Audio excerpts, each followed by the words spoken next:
Morning, everyone. A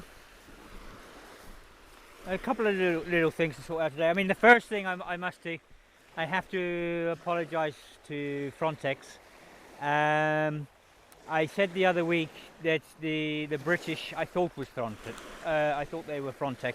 This protector boat, which the team from there were one of the most abusive teams out here towards refugees. And I've been told this is definitely not Frontex. This protected boat was sent by the British government. There were complaints put in about their conduct and everything else regarding pointing guns at refugees and screaming and shouting at refugees and laughing at them, telling them they're going to prison and things like this. So I really do apologise to Frontex. I'm very, very sorry on that one. I wasn't too sure at the time because it did confuse me because this team was wearing fatigues and Frontex has a uniform. And that's why I said I think they're Frontex. I wasn't too sure. So I do apologise to Frontex. Frontex, believe me, over last year, for me, out here, they were brilliant. The Norwegian Frontex, the Portuguese Frontex. Especially the big Norwegian boat, it helped us on several occasions, on several incidences, and they were a fantastic crew. They are a fantastic crew, full stop. And the Portuguese have been very, very good as well. You have good and bad in all organisations, and I was assured that if we see any abuses by Frontex at all, they would deal with it. They will deal with it because they say this is not their protocol and this is not going to happen. Thank you very much for that one. I've been given phone numbers and things and given somewhere we can get in contact with them if we see any abuses. There are good and bad in all organisations, especially big organisations. So that's very good. It's very good to know what they're about and everything else, and it was explained to me and they've sent me stuff through, which is very good. And I know they would like to work alongside all the volunteers and everyone out here.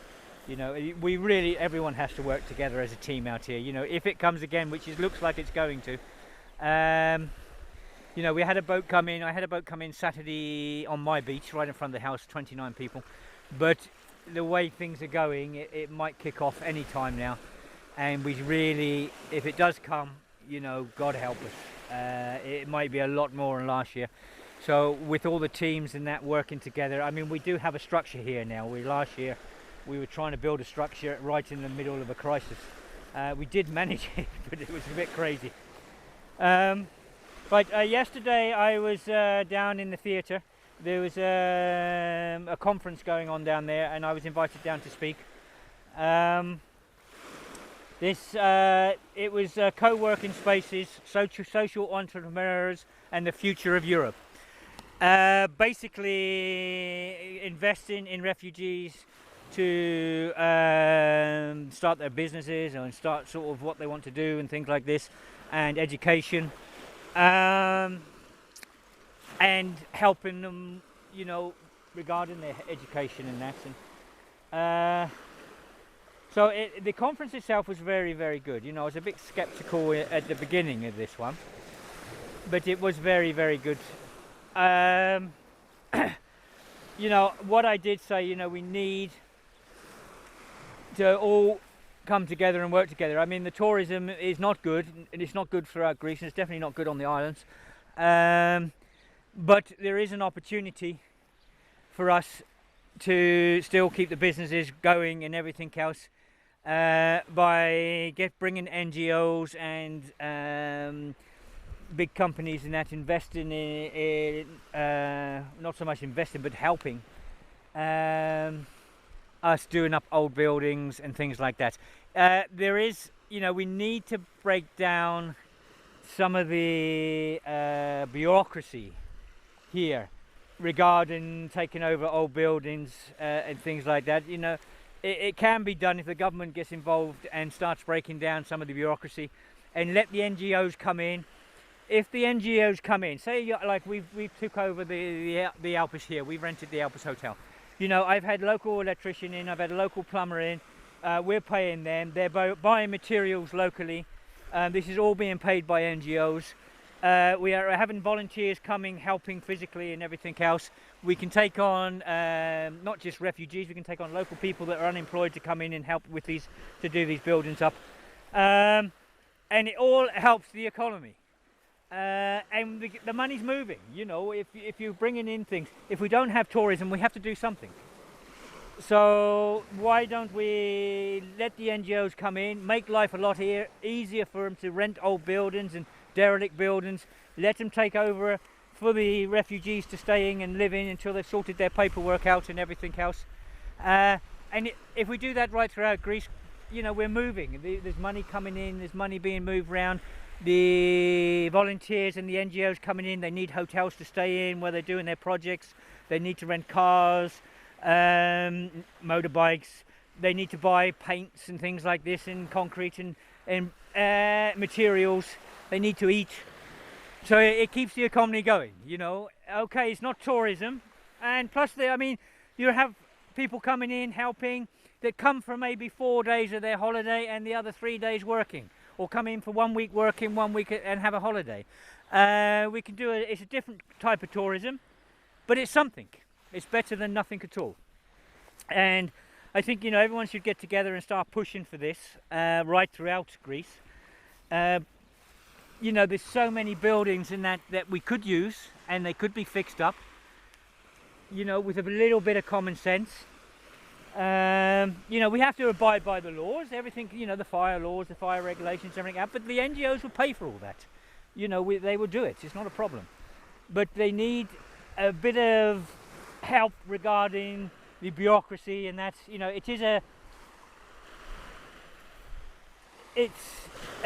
basically it is an emergency, you know, if it comes again. Even now we have 52,000 people stuck in Greece. You know, we can't have them living in tents in winters and stuff like that. There's no reason why we can't get NGOs to do these buildings up, do these old hotels up, look after these people and make the people look after themselves in it. I mean, we've always said for the Alpes Hotel, the refugees will run it themselves. They cook their own food, they will do the gardens, they will do their own children's washing and things like that. But it gives them a bit of respect and a bit of decency. And gives them something to look forward to. You know, they can, rather than just be sat in a tent in a mud field, freezing bloody cold, and being run by police and everything else. There's no need for that, you know.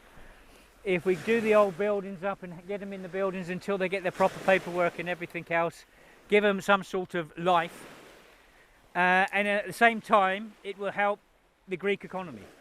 You know, it would help it in a big way. I'm pretty sure of that. So, you know, it just needs certain laws breaking down regarding people coming in, doing it, bringing money in and things like that. It just needs certain things and a little bit of common sense, and it could work, you know. On top of all that, you know, once this crisis is over, I mean, Greece is becoming the humanitarian hub of the world. You know, once this crisis is over, tourism's going to flood in here. And tourism will come now, you know, it'd be like an eco-tourism now. People coming in to help the refugees, people coming in to clean beaches, people coming doing things. But it's better than having nothing at all. It is really better to have some money coming in than no money at all. So anyone that can help in this situation, you know, at the conference yesterday I said this on stage, I said anyone here that can help in trying to get this off the ground moving, try and break down some of the bureaucracy and laws. This is, you know, an emergency. This is a special event going on here. It is special circumstances. You know, even, you know, if this all comes to an end next year, the year after, or 5 years' time or whatever, and they want to put all the bureaucracy back in place, then put it back in place, you know. But at the moment, we need some common sense, and we need to help everyone, and by doing it, I'm pretty sure we can feed Greek families as well as the refugees, and the you know, the people of Greece will have employment and stuff. We can do it, you know, if we put our minds to it. There's no reason why we can't put this into place and advertise people to come and help and everything else. And there is a lot of people out there that want to come and help. There's a lot of NGOs out there that want to come and help. There's aid agencies who want to come and help. All we need is common sense and some laws put in place for an emergency situation. Okay. Okay, the 29th that came in on Saturday, everyone was okay. You know, we were in these conferences most of the day yesterday. Hopefully a lot of positive things are coming out of this. You know, the mayor is doing his bits down in Mytilene. He's told me a few ideas which I thought were absolutely fantastic. One idea in particular. He's definitely doing his best down there. Everyone's trying, but we really need some extra help from the government to get everything up and running and moving smoothly, rather than the problems we're having trying to get old buildings. And it's not just me, I've talked to other people yesterday. The bureaucracy and everything else, trying to get these things up and running and get it done. You know, this is an emergency situation, and a bit of common sense won't go far. Okay, I'll keep you informed. You know, I'm sorry I haven't done many videos, but I've been busy doing the Alpes and trying to open, you know, get more stock in my shop, because I've got to earn a living as well. And it's been really hectic for myself and Philippa. Elaine's gone, she came for Easter, my daughter, and she's gone back to England. She has 6 benefit concerts to do, and plus she's going to do her 3rd album on June the 26th. I think they all go into the studio. So Elaine's busy as well, so the whole family's busy. But the conference yesterday was very good. I met some nice people. There was very positive things coming out. So we just do what we can, you know, and see what we can do. I mean, on the Alpes here, we're still carrying on. We've still got people painting, fixing cracks in walls and stuff like that. We got permission to put the pergola on the front, which is, I'll take you up and show you. They've done a fantastic job. So we are slowly getting licenses, but everything is such hard work, and it can be made a lot easier with a little bit of common sense and knowing that we're in an emergency situation. You know, things can say like, you know, we can do this without all this bureaucracy. So we have Maha Kari at the moment. So this is Richard. All right, Richard, how you doing, mate? Good. So Richard and Roy helped me. Well, mainly more Roy and Richard done it. They put this pergola up out here. We got permission and licenses to do it. We should keep it very cool here. We had an NGO from Northern England come in. I'm not too sure their name at the moment, but they paid for it, which is fair play to them. So it's insulated and everything else. We've got Henry over here. We have Mahaka, who's come to collect some stuff. Hello. We have Maya, and we have Lynn. Lynn's an old friend. So, and we have many more people coming in the next few weeks. So, okay, I shall say goodbye to everyone, and I'll keep you informed on everything that's going on. The tomatoes and that in the gardens are coming on. I mean, Maya's been dealing with it. Laura was here dealing with it. Chada started it. Tomatoes are shooting up. We had a group from Brixham. We've had to. This little orange is not looking too good, but hopefully it's going to pick up. So you got strawberries over there. Up further we got zucchinis and stuff coming and growing.